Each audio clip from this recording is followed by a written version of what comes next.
नमस्कार। आज हमारे साथ यहाँ मौजूद हैं श्री आर.के. ओहरी जी और जे.पी. शर्मा जी। बहुत बहुत स्वागत है आप दोनों का। और आज इनकी जो लिखी हुई पुस्तक है द मेजॉरिटी रिपोर्ट, इसके बारे में हम चर्चा करेंगे। तो सबसे पहले हमारे दर्शकों को आप लोग अपना परिचय दीजिए। मेरा नाम राम कुमार ओहरी है और मैं इंडियन पुलिस सर्विस से रिटायर्ड हूँ। मेरी last posting IGP Arunachal Pradesh थी और उसके बाद मैं कुछ लिखने पढ़ने में ज़्यादा व्यस्त रहा हूँ। मैंने 4 पुस्तकें लिखी हैं, जिनमें से 3 पहले पुस्तकें जो लिखी हैं लॉन्ग मार्च ऑफ इस्लाम, दूसरी the bell tolls tomorrow's truncated India, तीसरी इस्लाम के बढ़ते कदम जो हिंदी में है, और चौथी पुस्तक ये है जो मैंने अपने मित्र शर्मा जी के साथ लिखी है, मेजॉरिटी रिपोर्ट। और मेरे कई आर्टिकल पेपर्स में पब्लिश हो चुके हैं और मैंने कई सेमिनार्स में यहाँ देश में भी और विदेश में भी हिस्सा लिया है। और अभी भी स्ट्रेटेजिक मामलों पर मैं जब कभी मौका मिलता है या बुलाया जाता हूँ तो कभी कभी बोलता हूँ। मेरा नाम जे.पी. शर्मा है। मैं इलाहाबाद यूनिवर्सिटी से शिक्षा प्राप्त कर सन 1954 में भारतीय पुलिस सेवा में भर्ती हुआ। राजस्थान में 5-7 साल रहा। उसके बाद सीबीआई में करीब 8 साल नौकरी की। उसके बाद भारतीय सरकार के गुप्तचर सेवा विभाग जो विदेशों से संबंध रखता है उसमें नौकरी की और सन 88 में वहाँ से रिटायर हुआ। उसके बाद थोड़ा बहुत लिखने का तो शौक था ही। आर्टिकल लिखता रहा जो छपते भी रहे, करीब 100 आर्टिकल पत्र पत्रिकाओं में छपते रहे। एक हमने संस्था बनाई आरसिप्सो, association of retired senior IPS officers, उसका मैं सेक्रेटरी जनरल रहा 5-6 साल। 2005-6 में मेरा परिचय एक संस्था से हुआ, पेट्रियट्स फोरम के नाम से, जिसमें मेरे मित्र ओहरी जी अग्रणी हैं। मैंने भी इनके प्रभाव में एक तरह से वो संस्था ज्वाइन कर ली और आज तक उससे जुड़ा हूँ। ओहरी जी, आप ये बताएं कि आपने ये पुस्तक क्यों लिखी और इसका यही शीर्षक क्यों रखा? ये पुस्तक लिखने की प्रेरणा मुझे और शर्मा जी को तब हुई जब हमने देखा कि सच्चर कमेटी की जो झूठी रिपोर्ट है उसके बेसिस पर अन्याय हो रहा है। और वो अन्याय क्या है, वो उस अन्याय को इसमें पुस्तक में दर्शाया गया है। उस सच्चर कमेटी की रिपोर्ट जो तथ्यों पर आधारित नहीं है बल्कि झूठ पर काफी आधारित है और जिसमें कई जानी मानी बातों को जानबूझकर छुपाया गया है या उजागर नहीं किया गया। उसके बेसिस पर उन्होंने कह दिया कि मुसलमान सबसे ज्यादा पिछड़ा है, लेकिन हकीकत ऐसी नहीं है। आज अगर आप देखें तो सबसे ज्यादा पिछड़ा जो है वो हिंदू है, खास तौर से वो हिंदू जो निर्धन है और जिनके 35 करोड़ जो बिलो पॉवर्टी रहने वाले हिंदूज हैं, उनके किसी भी बच्चे को कोई स्कॉलरशिप नहीं मिली। और ये भेदभाव सिर्फ सच्चर कमेटी की रिपोर्ट के बेसिस पर किया गया। तो हमने ये फैसला किया इस पुस्तक का नाम मेजॉरिटी रिपोर्ट रखेंगे ताकि लोगों को पता रहे कि मेजॉरिटी है जो उनके साथ क्या क्या अन्याय हो रहा है। आप ये बताएं कि सरकार ने इसमें क्या गलतियां की और क्या आपको इसमें षड्यंत्र की बू आती है? जी, मैं सबसे पहले तो ये निवेदन करूं कि जब से ये प्राइम मिनिस्टर की घोषणा जो 9 दिसंबर 2006 की हुई थी, उससे हम सब लोग उद्वेलित महसूस कर रहे थे। उन्होंने कह दिया कि देश के संसाधनों पर पहला हक माइनॉरिटीज का, उनमें भी सबसे पहले मुसलमानों का है। ये बात ऐसी कष्टदायक है कि किसी भी धर्मनिरपेक्ष राज्य में रहने वालों के लिए इससे बड़ा कष्ट होता था, हमको होता रहा। उसके बाद एक पीपी फाइल, PIL फाइल की, उसके बाद फिर ये हुई। हमने इस पुस्तक में 5 मुख्य मुद्दों पर चर्चा की है। पहला ये कि सच्चर रिपोर्ट, उसमें नितांत हलाहल झूठ है। जो सामग्री भली प्रकार से सार्वजनिक रूप से उपलब्ध थी और जो इनको देखनी चाहिए थी, उसको उन्होंने देखकर अनदेखा किया और एक झूठी घोषणा कर दी कि भारत में का मुसलमान सामाजिक, आर्थिक और शैक्षणिक रूप से सबसे पिछड़ा हुआ है। उसके बाद दूसरा तथ्य जो हमने इस पुस्तक में जिस पर ध्यान डाला है, निवेदन कर रहा था कि इस किताब में हम लोग उद्वेलित थे इस घोषणा से प्राइम मिनिस्टर की कि देश के संसाधनों पर मुसलमानों का पहला हक है। उसको हमने निराकरण करने के लिए और सही तथ्यों को देश के सामने पेश करने के लिए हमने ये किताब लिखी। उसमें 5 बातें मुख्य रूप से आती हैं। एक तो ये कि सच्चर कमेटी का झूठ, नंबर 2 भारत सरकार का उस झूठी रिपोर्ट के आधार पर मुसलमानों को बहुत सुविधाएं दे रखा है। तीसरी बात जो हम कह रहे हैं वो कि मुसलमानों को तो जो सुविधाएं दी हैं उनके लिए सच्चर कमेटी का सहारा लिया गया।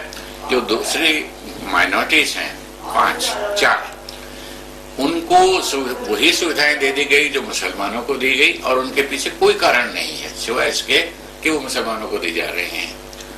उसके बाद चौथी बात जो हम कह रहे हैं कि ये भारत के 80% हिंदुओं के प्रति घोर अन्याय है, उनको बहुत सारी सुविधा से वंचित रखा जा रहा है।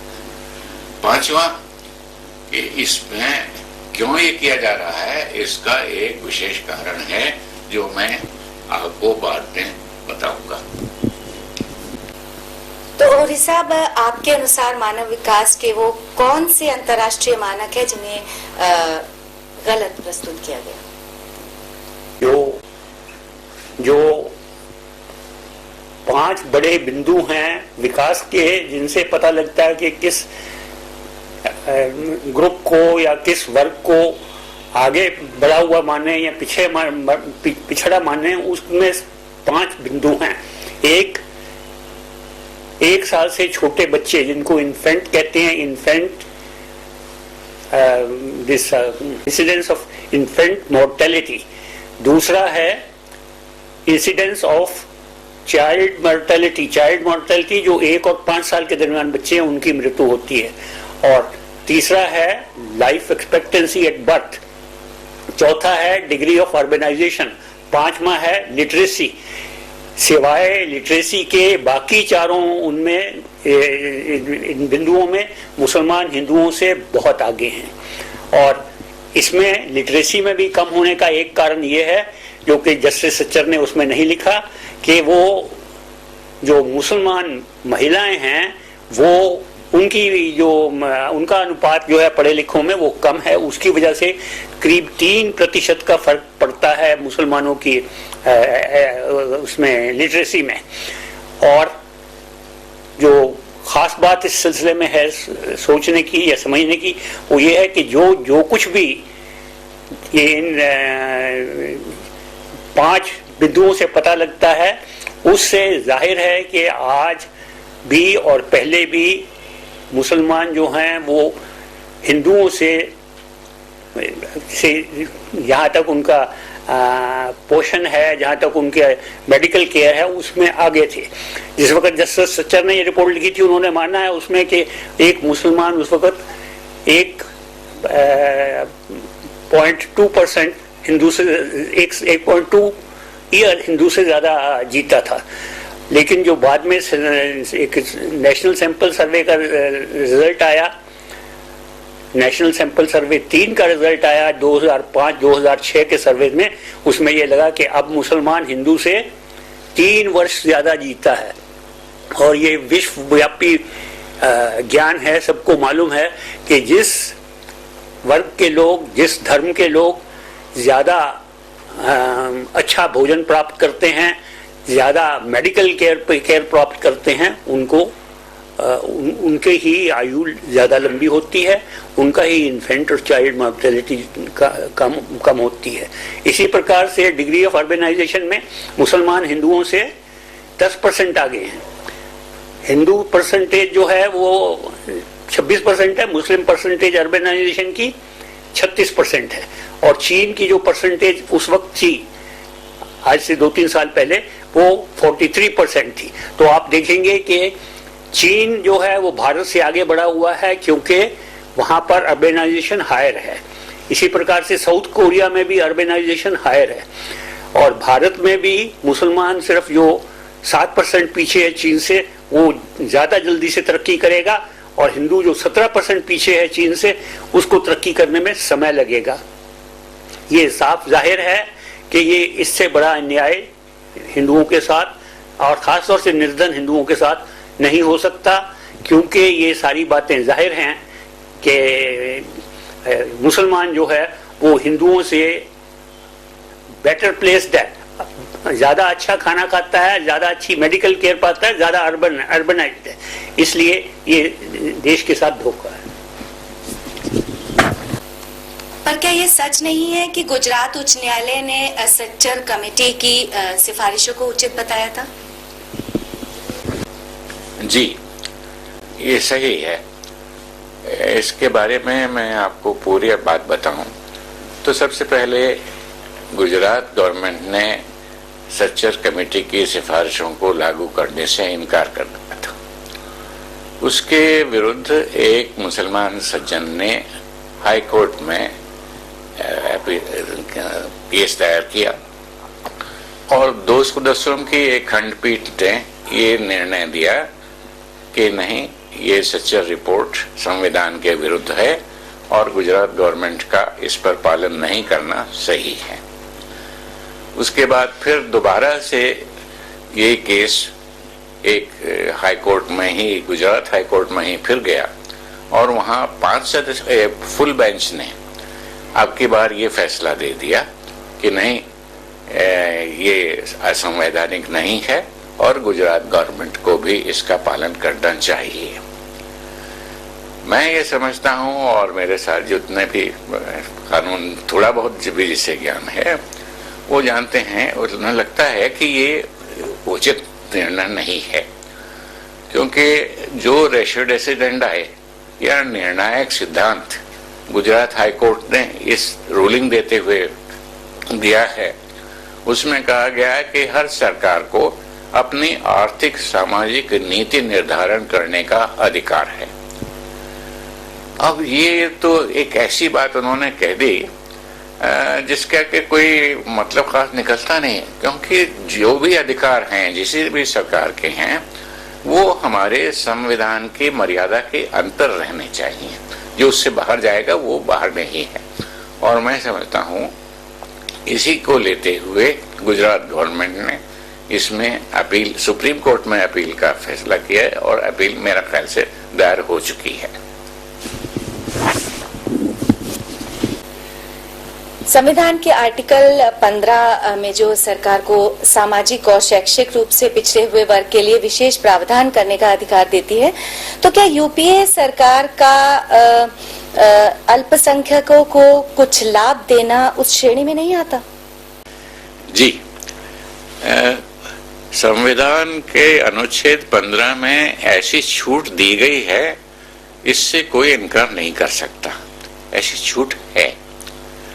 लेकिन हम ये कह रहे हैं कि सरकार ने, यूपीए सरकार ने जो कुछ किया वो इस छूट का सहारा लेकर नहीं किया, बल्कि इसका सीमाओं का उल्लंघन करके और इसका आवरण ओढ़कर एक टोटली गलत काम किया। यहाँ इस छूट का में शर्त हैं, ये उन लोगों के लिए है कि जो आर्थिक और शैक्षणिक रूप से पिछड़े हुए हों। जो लोग पिछड़े हुए नहीं हैं उनको तो ये छूट दी ही नहीं जा सकती, और ये हमने साबित किया कि मुसलमान लोग पिछड़े हुए नहीं हैं। उसके अलावा दूसरा पक्ष ये था कि जो बाकी रिलीजियस माइनॉरिटीज हैं वो तो किसी प्रकार से पिछड़े हुए हैं ही नहीं, और इस छूट का मतलब ये नहीं है कि उन लोगों को बाकी लोगों से आगे निकाल के ऊपर पहुंचा दिया जाए। ऐसा हो भी नहीं सकता, ये तो बहुत हास्यास्पद होगा इस तरह का निष्कर्ष निकालना।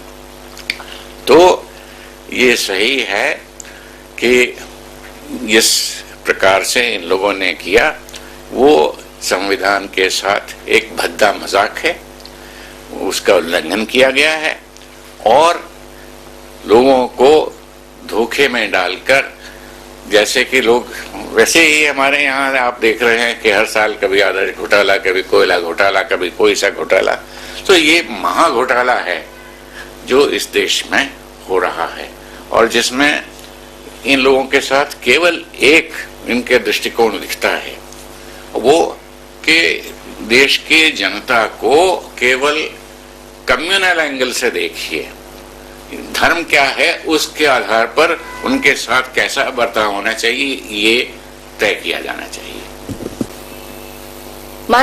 माना कि हिंदुओं के साथ अन्याय हो रहा है, पर ये सरकार अन्याय क्यों कर रही है?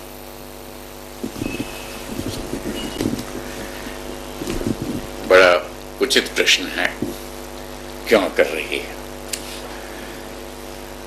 सरकार घोटाले क्यों कर रही है? इसलिए कि उनको फायदा होता है। इसमें भी फायदा है। वो क्या फायदा है?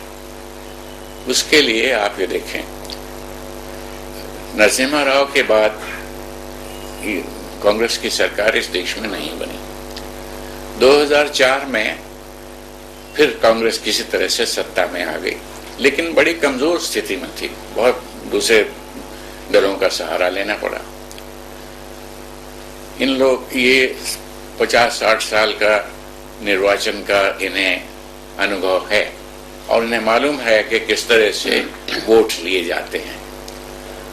अब यहाँ एक तो 80% हिंदू हैं, ये सबको मालूम है कि हिंदू कभी हिंदू के नाम से वोट नहीं देता। वो हिस्सों में बटा हुआ है, छोटे छोटे ग्रुपों में बटा हुआ है। तो हिंदू कभी ब्राह्मण, कभी क्षत्रिय, कभी जाट, कभी गुर्जर, कभी दलित, कभी नॉन दलित, कभी अगड़ा, कभी पिछड़ा, कभी ओबीसी, कभी नॉन ओबीसी, या द्रविड़, नॉन द्रविड़, इस तरह से ग्रुपों में बंटकर बहुत छोटे छोटे ग्रुपों में उनका वोट होता है। उसके बाद एक हिंदुओं में जो बटा हुआ है, और 3 तरह के सच पूछिए तो हिंदुओं के वोट होते हैं। एक वो जो वोट देते ही नहीं, जो ज्यादा पढ़े लिखे हैं और जो अपनी जिम्मेदारी नहीं समझते हैं, वो वोट देने जाते नहीं। दूसरा ग्रुप वो है जिसका मैंने अभी आपसे जिक्र किया, जो कि अपनी लोकल आस्थाओं के ऊपर वोट देता है और जो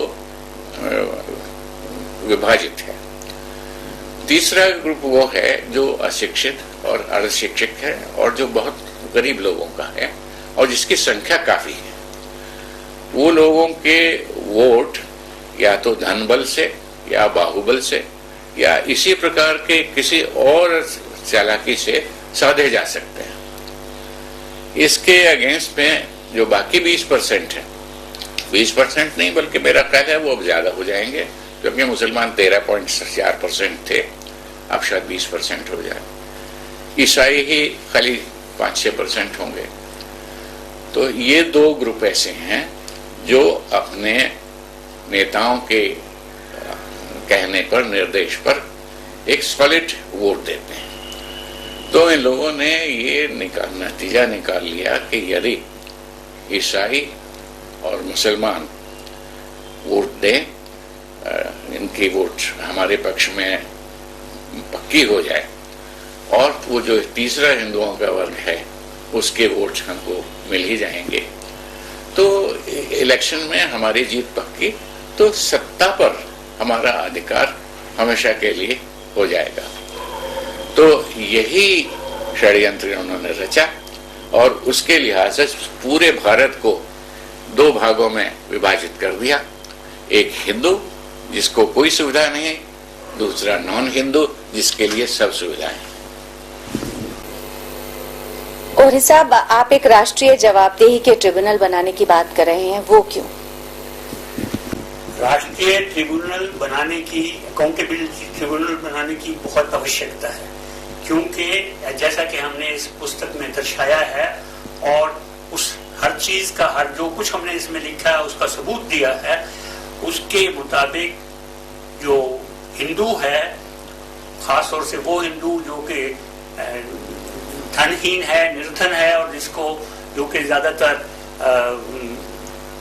गांव में रहता है, उसको कोई अधिकार नहीं दिया गया, उसके अधिकार को ट्रैम्पल अपॉन कर दिया गया।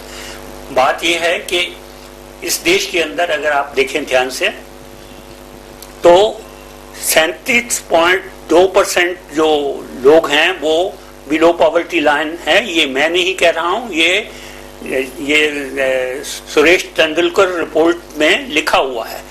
और 37.2% 96 करोड़ का मिला के करीब 34-35 करोड़ हिंदू ऐसे हैं जो बिलो पॉवर्टी लाइन रहते हैं, लेकिन जिनके बच्चों को कोई भी एक भी स्कॉलरशिप नहीं दी गई और उनको उससे वंचित रखा गया। सिर्फ यही नहीं, जो एक स्कीम शुरू की इन्होंने कि हम हर बालिका को जो 9वीं 10वीं 11वीं में पढ़ती है उसको एक साइकिल देंगे, और वो साइकिल उन सबको देने के लिए एक स्पेशल प्रावधान किया गया और साइकिलें दी गई, लेकिन वो सिर्फ उन 5 माइनॉरिटीज को, मुस्लिम, क्रिश्चियन, पारसी, बुद्धिस्ट एंड सिखों को दी गई। किसी हिंदू बालिका को कोई साइकिल नहीं दी गई। हमारी पुस्तक में एक अपेंडिक्स 8 है, उसके अंदर लिखा है श्रुति की पुकार, साइकिल की हाहाकार। वो हमने इंटरनेट से लिया था, जिसमें ये बताया है कि किस प्रकार श्रुति एक बालिका है जो हिंदू है, उसको साइकिल नहीं मिलती, लेकिन उसके साथ पढ़ने वाली मुसलमान लड़कियों को साइकिल मिल जाती है। तो वो आके माँ से कहती है कि माँ क्यों ना हम भी मुसलमान बन जाएं, फिर तो सरकार हमसे घृणा नहीं करेगी।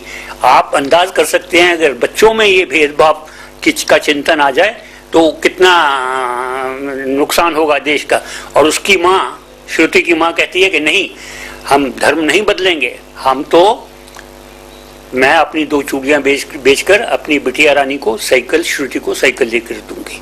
तो ये सारा बताता है कि ये एक अकाउंटेबिलिटी होनी चाहिए कि ये सब अन्याय क्यों हुआ, और जो जिनके साथ अन्याय हुआ उनको न्याय अब कैसे दिलाया जाए।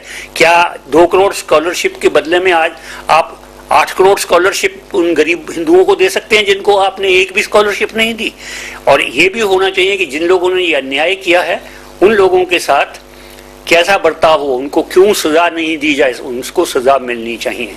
हमने इस पुस्तक में एक चैप्टर 6 में 16 प्रश्न पूछे हैं, उनमें से उसी भी प्रश्न का कोई जवाब देने को तैयार नहीं। सिर्फ अगर एक नेशनल अकाउंटेबिलिटी ट्रिब्यूनल होगा तो वही इन सब लोगों से पूछेंगे, वो सलमान खुर्शीद से पूछेंगे, जस्टिस सच्चर से पूछेंगे, एनएससी के मेंबर से पूछेंगे कि बताइए आपने ये अन्याय क्यों किया। ये और कोई कर नहीं सकता, सिर्फ ट्रिब्यूनल कर सकता। तो और साहब और शर्मा जी से जो अभी चर्चा की उससे ये पता चलता है कि हिंदुओं के साथ बहुत अन्याय हो रहा है, और अगर बचपन से ही धर्म के आधार पर बच्चों के साथ अन्याय हुआ तो उनका भविष्य क्या होगा। तो इसी के साथ ही बहुत बहुत धन्यवाद आप दोनों का कि आप समय निकाल कर यहाँ पर आए, और ये जो पुस्तक है ये सब कुछ इसी में दिया गया है। धन्यवाद।